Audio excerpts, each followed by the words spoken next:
Okay, folks, welcome back. This is video number 2 today.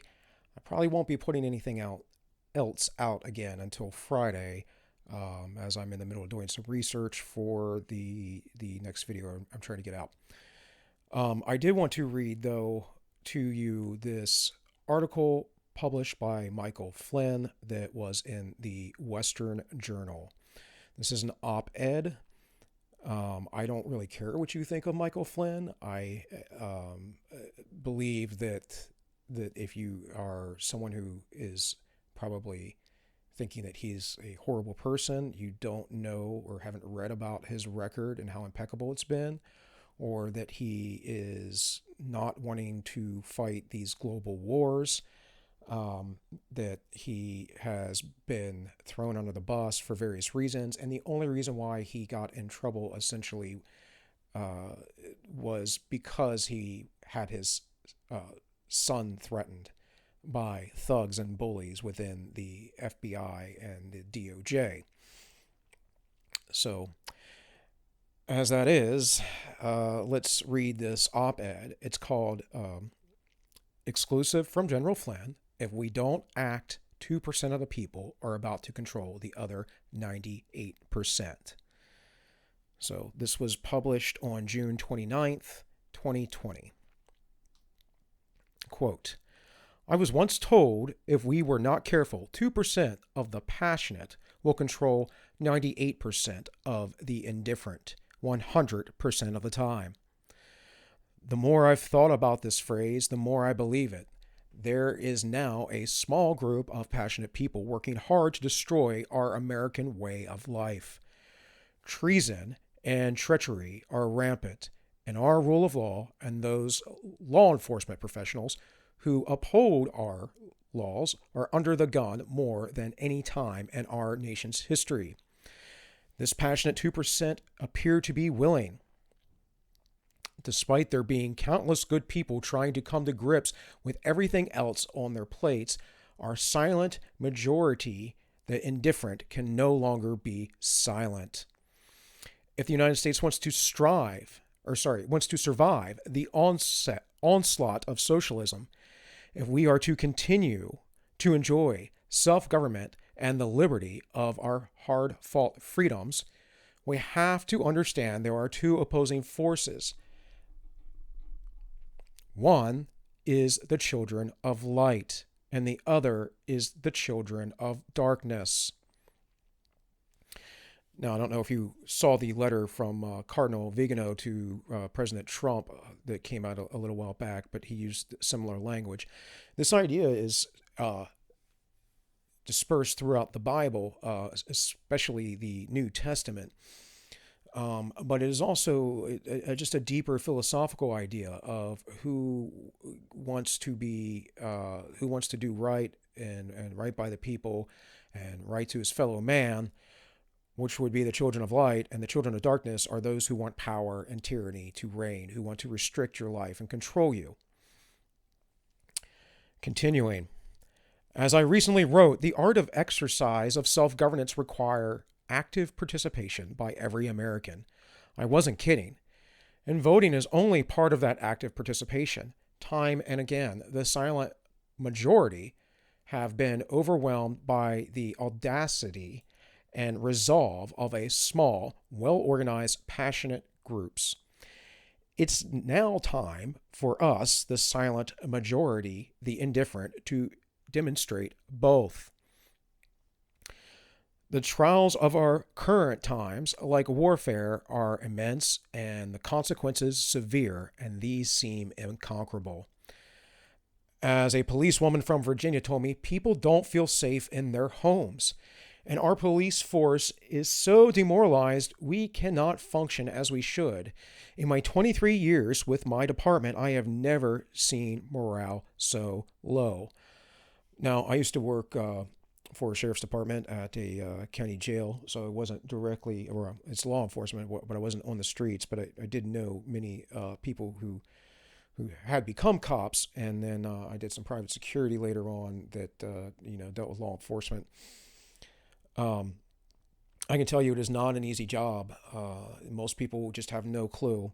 The other day I talked about the Dunning-Kruger effect and how people underestimate or overestimate their abilities and things. And I can tell you right now, every time I hear people talk about violence, as a former Marine, as someone who has had, thousands of hours of firearms training and combatives training, who was deployed in Iraq at the very beginning of the war, as someone who has trained martial arts his entire life, as someone who was in corrections for 13 years and know what it's like to have to wrestle and struggle with people, someone who has done private security and so forth.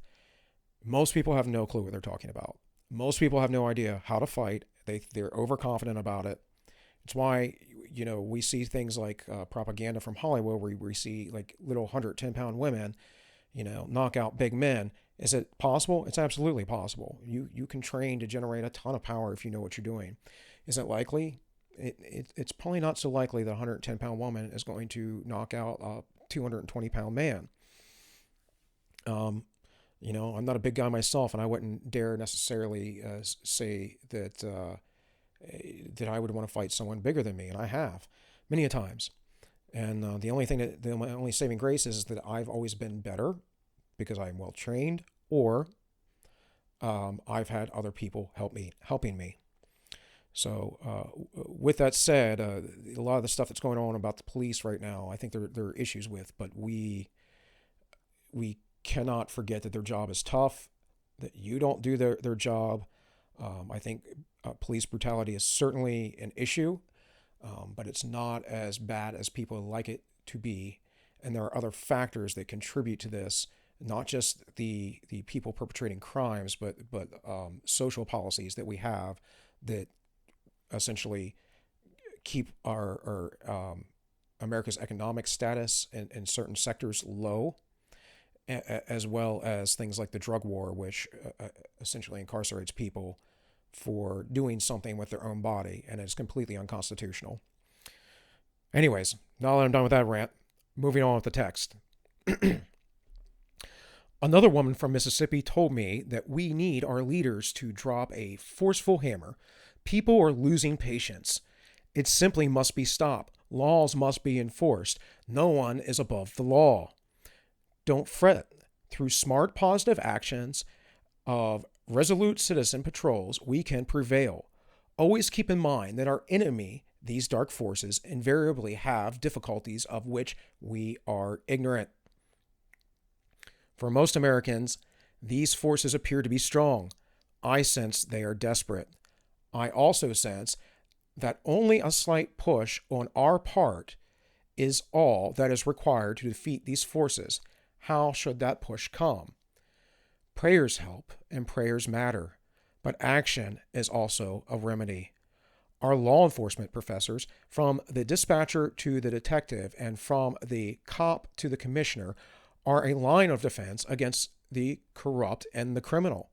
It is how we remain, for now, in a state of relatively peaceful existence. We must support them with all of our being. They are not the enemy. They bring light to the darkness of night through their bravery and determination to do their jobs without fanfare and with tremendous sacrifice. And that is true.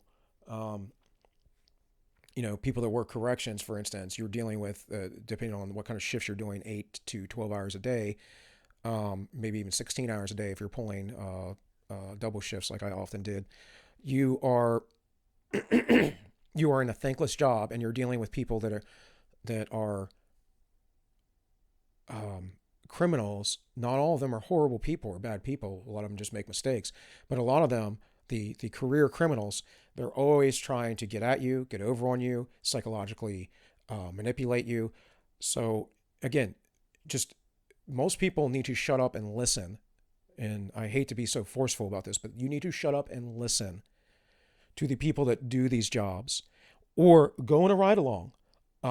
Go do an observation in a jail. Go do these things because you probably aren't willing to do them and other people are.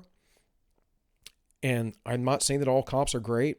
There are a lot of bad cops. I have my issues with power-hungry cops. I've had many encounters with police officers that weren't pleasant, and I felt like they were being jerks. I've had other encounters where the police officers were being quite nice. But the point is that you don't understand how tough their job is. I think Jocko Willink did a good job outlining some things that we should be doing on the leadership side, psychological evaluations, rotating people in and out. This all comes down to leadership, and poor leadership abounds throughout the United States. Poor leadership abounds for many reasons. In fact, my video on Friday will be about this. Moving on. The silent majority, the indifferent, tend to go the way of those leading them. They are not map or mind readers. We are humans, fraught with all the hopes and fears that flesh is heir to. We must not become lost in this battle. We must resoundingly follow our God-given common sense. Seek the truth. Fight for it in everything that is displayed before you. Don't trust the fake news or false prophets. Trust your instincts and your common sense. Those with a conscious know the difference between right and wrong, and those with courage will always choose the harder right over the easier wrong. Now, I'm that statement alone is pretty much the whole point, my whole call to action, and the whole reason why I'm doing this channel is because people aren't being brave. They're not speaking up. They're letting themselves be trampled on because they're afraid of consequences. Consequences, I'm sorry, are already happening.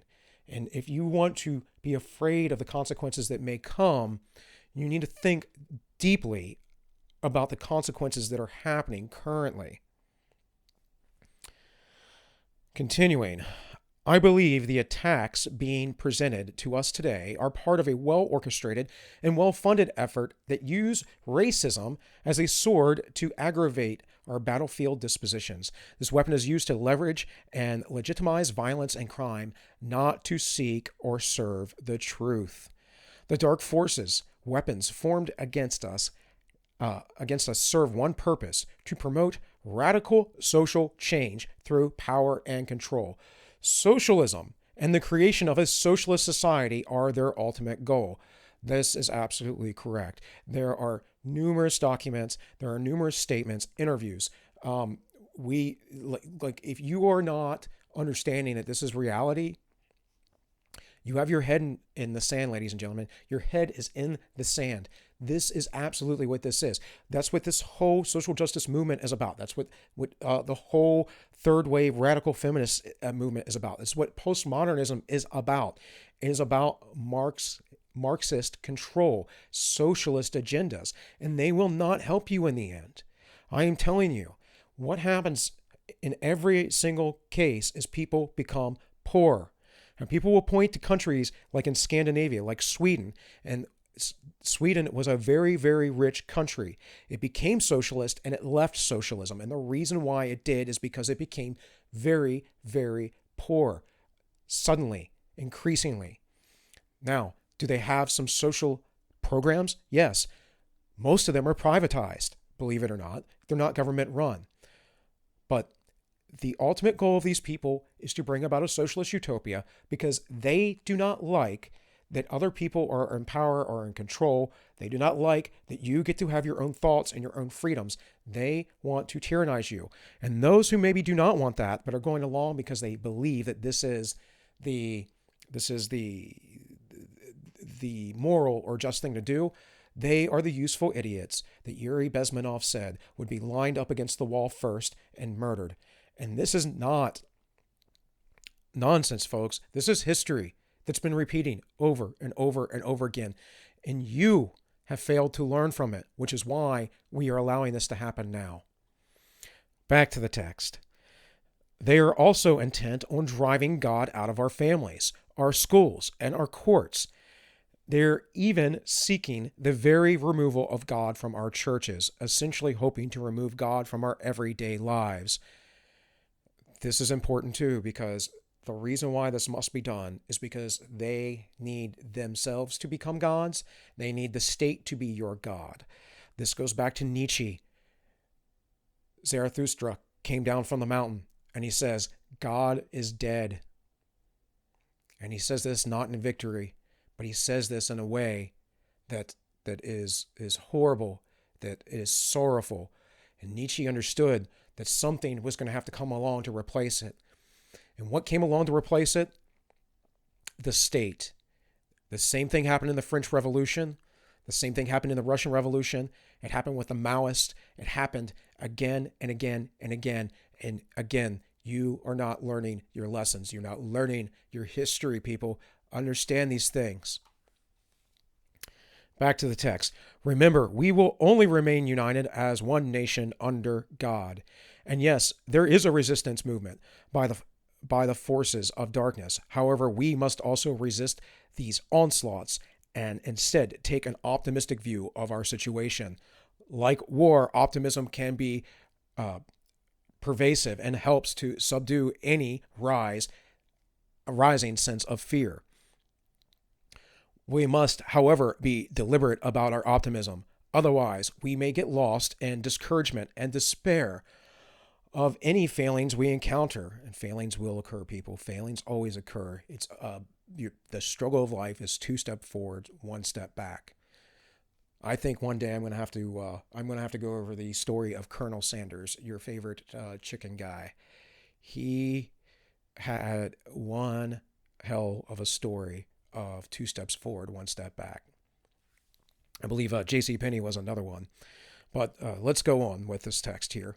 We must be tenacious in the ultimate end we wish to gain. The end is to remain an unwavering constitutional republic based on a set of Judeo-Christian values and principles. We must not fear these and instead embrace each. Our path requires course corrections to move our experiment and democracy forward.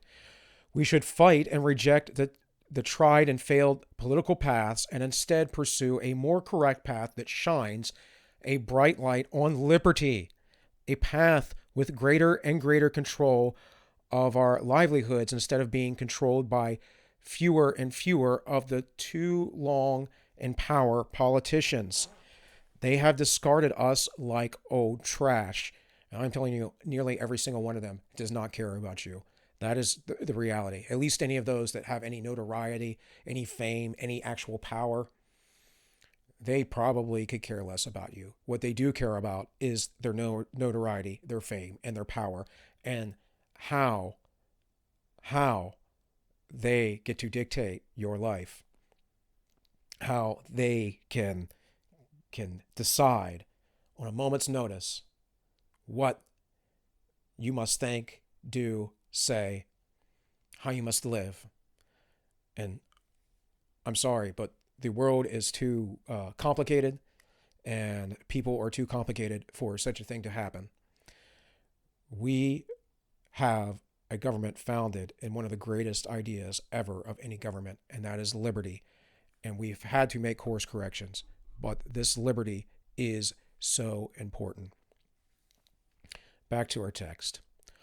Our will, our individual liberties and freedom remain powerful forces and must be understood and applied smartly. We must not be overly stubborn. Following the Constitution as our guide and adapting to change as we have throughout history, we learn more about what freedoms humans desire. At good times, however, we have to fall back on what got us here.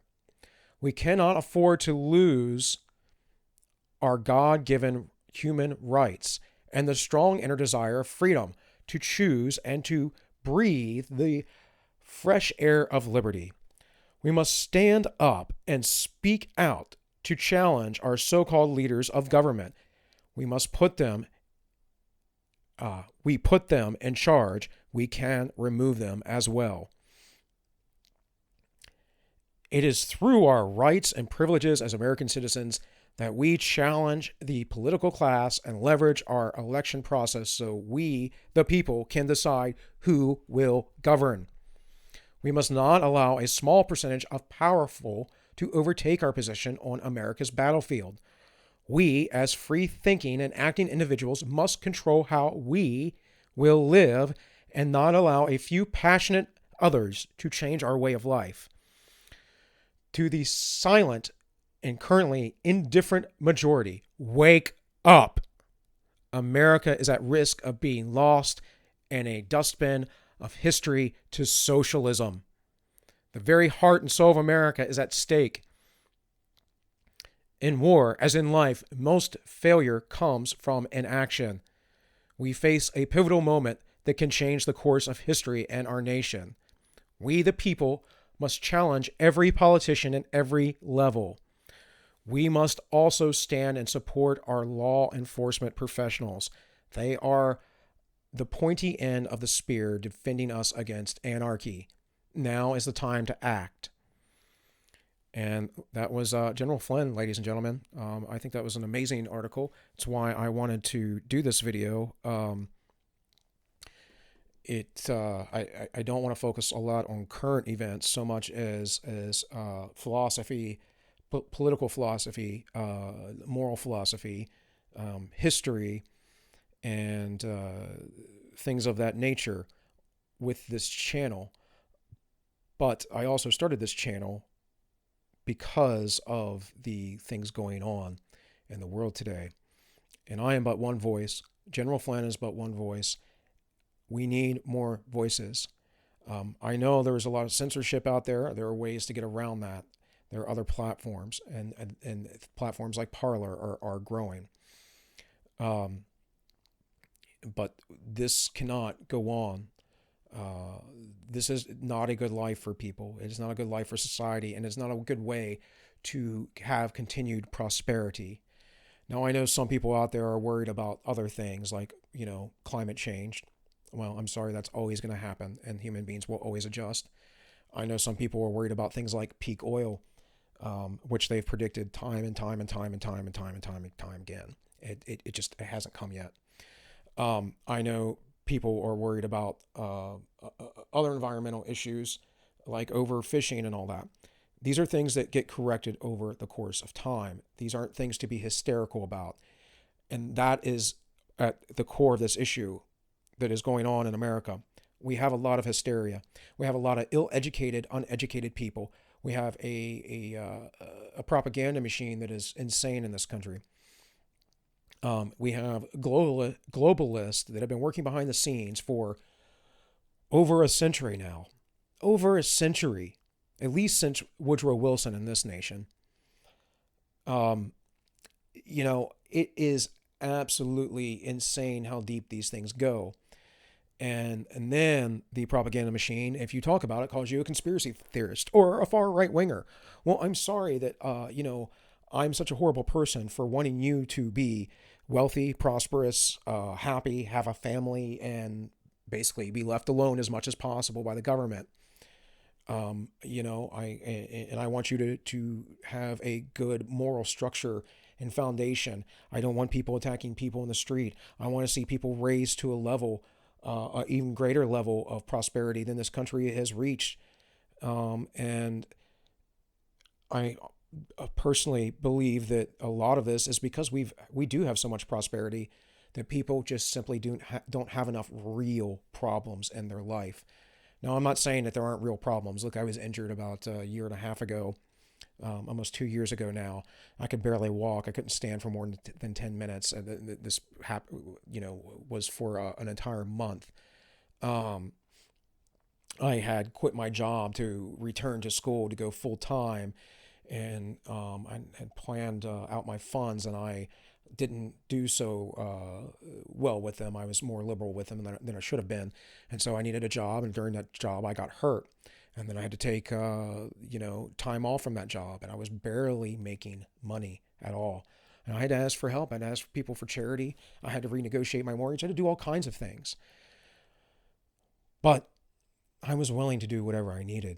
I was willing to move in with my parents if I needed to. I was willing to rent out my home. I was willing to do what I needed. And the one thing I didn't do was go to the government and say, help me, government. Help me, because I need your help. That's not how a prosperous, resilient society works. A prosperous prosperous, resilient society works by relying on your friends and family and your neighbors, your community. And to make that happen at the end of a gun is not freedom, people. But I am not going to continue to rant any longer. This video has plenty of for you to think about. I will link the article in the description. It is well worth your read and your meditation. And with that, this has been AllMinucOne. My name is Bill, and I should see you all Friday. Be well.